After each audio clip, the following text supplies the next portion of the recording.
കൂട്ടുകാർക്ക് നല്ലൊരു രാത്രി ആശംസിച്ചുകൊണ്ട് മാമ്പഴത്തിന്റെ പുതിയ വീഡിയോയിലേക്ക് സ്വാഗതം. ആദ്യമായിട്ട് കാണുന്നവരാണെങ്കിൽ ചാനൽ ഇഷ്ടപ്പെട്ട ഒന്ന് സബ്സ്ക്രൈബ് ചെയ്യാൻ മറക്കരുത്. അതോടൊപ്പം തന്നെ കണ്ടുകൊണ്ടിരിക്കുന്ന എല്ലാവരുടെ സപ്പോർട്ടിലേക്കും തുടർന്നും പ്രതീക്ഷിച്ചുകൊണ്ട് നമുക്ക് നേരെ ഗൗതമിന്റെ അളകനന്ദയുടെ നാളത്തെ നല്ലൊരു പ്രമോ വിശേഷം കണ്ടാലോ. നാളത്തെ പ്രമോ വിശേഷത്തിൽ നമ്മൾ കാണാൻ പോകുന്ന ഇത്രയും കാലം നമ്മളെല്ലാവരും കാത്തിരുന്ന ഒരു മുഹൂർത്തമാണ്. ഗാഥ തന്റെ പെങ്ങളാന്നുള്ള സത്യം ഗൗതം അറിയണം, അതും വാവച്ചന്റെ വായിൽ നിന്നും. അങ്ങനെ ഗൗതം സത്യങ്ങളെല്ലാം അറിഞ്ഞു കഴിയുമ്പോൾ പിന്നെ ഇന്ദീവരത്തിലേക്ക് ഒരു കൊടുങ്കാറ്റായിട്ട് വരുന്നുണ്ട്. അപ്പൊ അതിന്റെ വിശേഷങ്ങളൊക്കെ നാളെ കാണാൻ പോകുന്നത്. ഇന്ന് തന്നെ നമ്മൾ അവസാനം കണ്ടത് സുജാതനെ ചോദ്യം ചെയ്യുന്നുണ്ടായിരുന്നു ഗൗതം വന്നിട്ട്. പക്ഷെ ഗൗതത്തിന്റെ ഈ ചോദ്യം ചെയ്യല് അതെല്ലാം കേട്ട് കഴിഞ്ഞപ്പോ വല്ലാത്തൊരു വെപ്രാളം ഒക്കെ ആയിപ്പോയി സുജാതയ്ക്ക്. എന്ത് മറുപടി പറയണമെന്ന് അറിയത്തില്ല. അല്ലെങ്കിൽ എന്ത് പറയാനാ, താനും കാതൻ രണ്ട് രീതിയിലാണ് പറയുന്നെങ്കിൽ തങ്ങളുടെ കള്ളത്തരങ്ങളെ വെളിച്ചത്താവും. ഈ സമയത്ത് എന്ത് ചെയ്യണമെന്ന് അറിയില്ല. നന്ദയെ അടുത്തിരിക്കുന്നുണ്ടായിരുന്നു. നന്ദ പറഞ്ഞു, അതെ വേണ്ട, ചോദ്യങ്ങളൊന്നും ചോദിക്കേണ്ട. ഇപ്പൊ തന്നെയാണെങ്കിൽ ആന്റി വല്ലാതെ ടെൻസ്ഡ് ആയിട്ടുണ്ടെന്ന് പറയാം. ഇതെന്റെ ഡ്യൂട്ടി അല്ലേ, അതിന് തടയേണ്ട ആവശ്യമില്ല. ഞാൻ ചോദിക്കട്ടെ എന്ന് പറയണ സമയത്ത് അങ്ങനെ ഹേമന്ത് വിളിക്കുവാണ്. നീരാള് സുധീറിന്റെ കോള് വരുന്നേ. അവൻ വിളിച്ചിട്ട് പറഞ്ഞു, എന്നെ കുറിച്ചുള്ള അന്വേഷണത്തിലായിരിക്കുമല്ലേ. പക്ഷെ ഞാൻ ഹേമന്തല്ല, നീരാളി സുധീറാന്ന് നിങ്ങൾ അറിഞ്ഞു.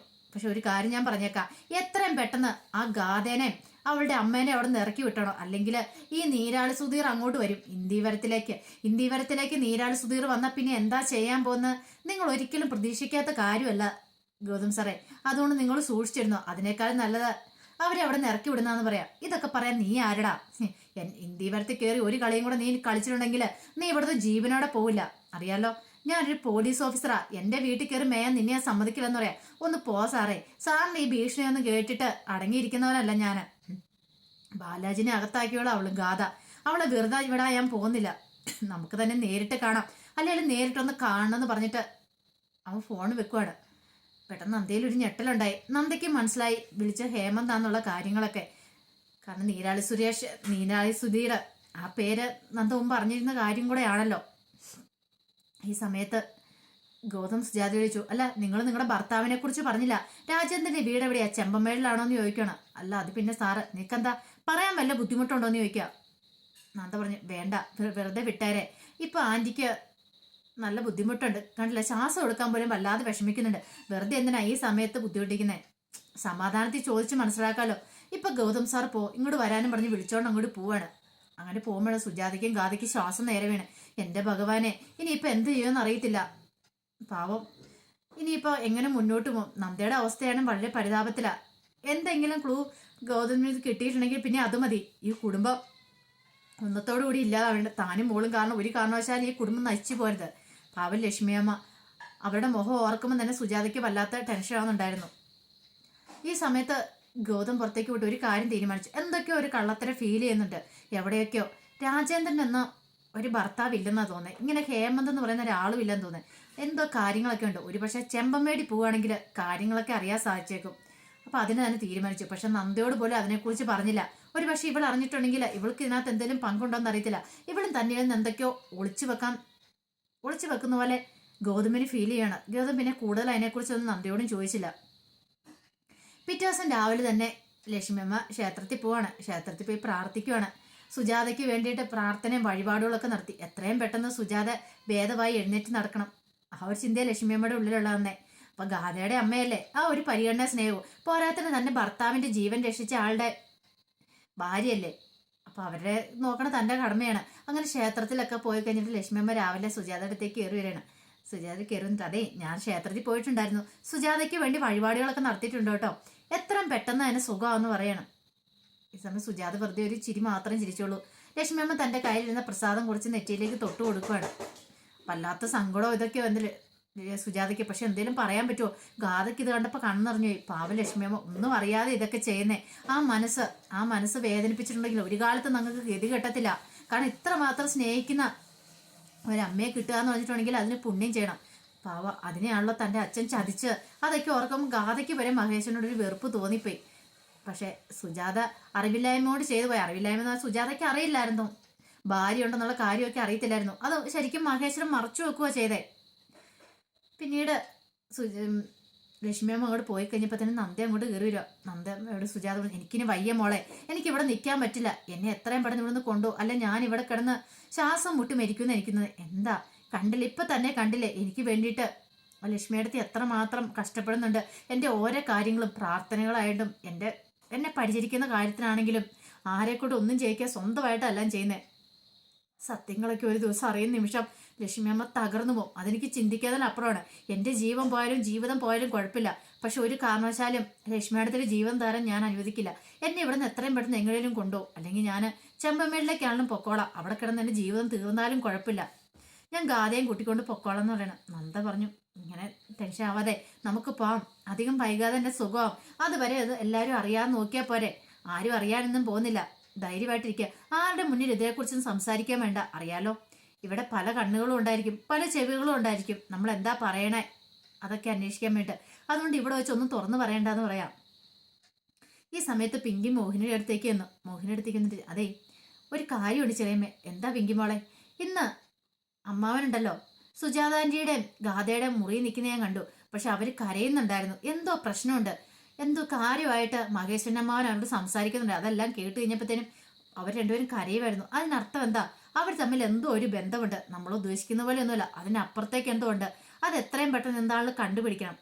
അവരിത്ര ധൈര്യത്തോടെ ഇവിടെ വന്ന് നിൽക്കണമെങ്കിൽ, അല്ലെങ്കിൽ അമ്മാവൻ അവരിവിടെ നിർത്തണമെങ്കിൽ അതിന്റെ പിന്നിൽ എന്തെങ്കിലും ഒരു രഹസ്യം ഇല്ലാതിരിക്കില്ലെന്ന് പറയണം.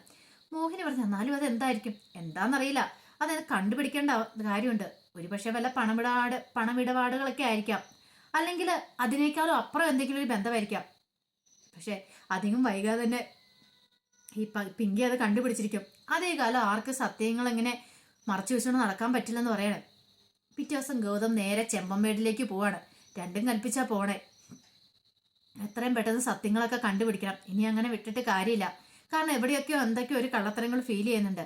അച്ഛൻ പറയുന്നതും സുജാതാന്റെയും പറയാൻ തമ്മിൽ അങ്ങോട്ട് ചേരുന്നില്ല. അതുപോലെ തന്നെ ഗാഥ താൻ ഓരോ ചോദ്യങ്ങളൊക്കെ ചോദിച്ചു കഴിയുമ്പോൾ അവരെന്തോ ഒളിച്ചു വെക്കാൻ ശ്രമിക്കുന്ന പോലെ.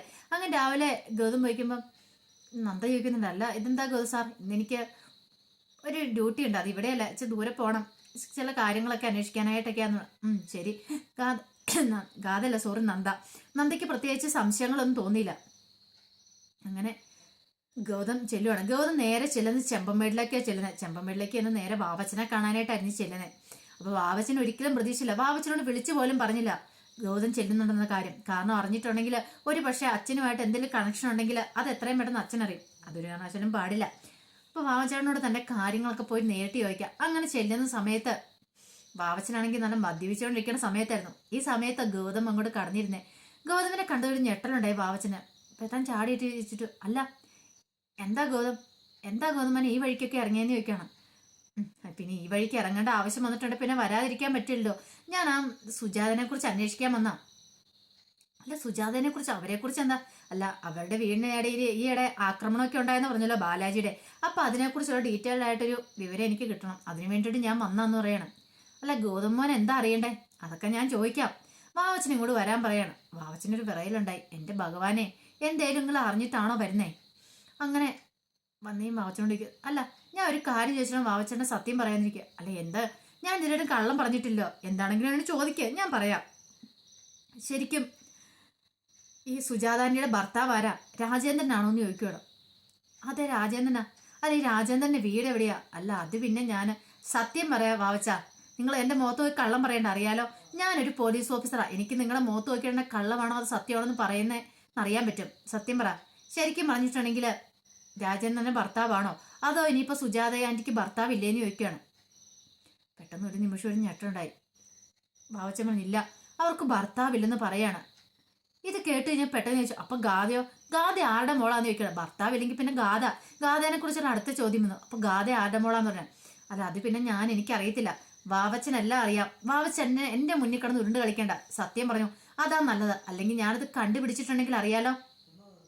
ഈ ചെമ്മമ്മേട്ടിൽ നിന്ന് വാവച്ചൻ പുറത്തായിരിക്കും ഞങ്ങളുടെ എസ്റ്റേറ്റിൽ നിന്ന്. അത് വേണോ അതോ ഇനിയിപ്പോ സത്യം പറയുന്നതാണോ എന്നും പറഞ്ഞുകൊണ്ട് വാവച്ചന്റെ കോളറിന് അങ്ങോട്ട് കയറി കുത്തിപ്പിടിക്കുകയാണ്. അവസാനം വാവച്ചന് ഗത്യന്തരമില്ലാതെ ആ സത്യം തുറന്നു പറയേണ്ടി വന്നു. ഗാഥ മഹേശ്വര സാറിന്റെ മോളാന്ന്. ഇത് കേട്ടതും ഒരു ഞെട്ടലായിരുന്നു ഗൗതമിന്റെ ഉള്ളിലുണ്ടായിരുന്നേ. ഗൗതം പെട്ടെന്ന് അങ്ങോട്ട് എന്ത് ചെയ്യണമെന്ന് അറിയത്തില്ലാതെ വല്ലാത്തൊരു അവസ്ഥയായിപ്പോയി. ഒരിക്കലും പ്രതീക്ഷിച്ച കാര്യമില്ല. ഭൂമി കീഴ്മേ മറിയുന്ന ഒരു അവസ്ഥയായിപ്പോയി ഗൗതമിന്. അച്ഛൻ ഇങ്ങനൊരു ചതി ചെയ്യുന്നോ, അല്ലെങ്കിൽ ഗാഥ തന്റെ പെങ്ങളാന്നുള്ള കാര്യം ഒരിക്കൽ പോലും സ്വപ്നത്തിൽ പോലും ഗൗതം ചിന്തിച്ചിരുന്നില്ല. അങ്ങനെ അറിയാൻ പാടില്ലാത്ത ആ സത്യം അറിയണം. അപ്പൊ അതിന്റെ വിശേഷങ്ങളാണ് ഇനി നമ്മൾ കാണാൻ പോകുന്ന. സത്യങ്ങളൊക്കെ അറിഞ്ഞു കഴിഞ്ഞിട്ടുണ്ടെങ്കിൽ ഇന്ത്യവരത്തിലേക്ക് വന്ന ഒരു സംഹാര താണ്ഡവം തന്നെ ഗൗതം നടത്തും. ആദ്യം നന്ദയുടെ മേലിലായിരിക്കും നടത്തുന്നത്. അതിന്റെ വിശേഷങ്ങളൊക്കെ കാണാൻ പോകുന്നത്. ഒരു പക്ഷെ ഇതൊക്കെ ഇങ്ങനെ ഇതിപ്പം പെട്ടെന്ന് അറിഞ്ഞത് ഒരു പക്ഷെ ഗൗതമിനോട് സ്വപ്നമാണെന്നും പറയില്ല. നാളെ ചിലപ്പോൾ രാവിലെ പറയും, ചിലപ്പോൾ ഇത് സ്വപ്നമാണെന്നൊക്കെ പറയാൻ പറ്റില്ല. സ്വപ്നമാനും വഴിയില്ല. ഇത്രയും ആയില്ലേ, ഇനി എത്ര കാലം എന്ന് വെച്ചിട്ടുണ്ടെങ്കിൽ സത്യം ഇങ്ങനെ മൂടി വെക്കാൻ പറ്റും. അപ്പൊ അതിന്റെ വിശേഷങ്ങളാണ് കാണാൻ പോകുന്നത്. ആ വിശേഷങ്ങൾക്കായി നമുക്ക് എല്ലാവർക്കും കാത്തിരിക്കാം കേട്ടോ. ഒരിക്കൽ കൂടി എല്ലാവർക്കും നല്ലൊരു രാത്രി ആശംസിച്ചുകൊണ്ട് നിർത്തുന്നു. നന്ദി.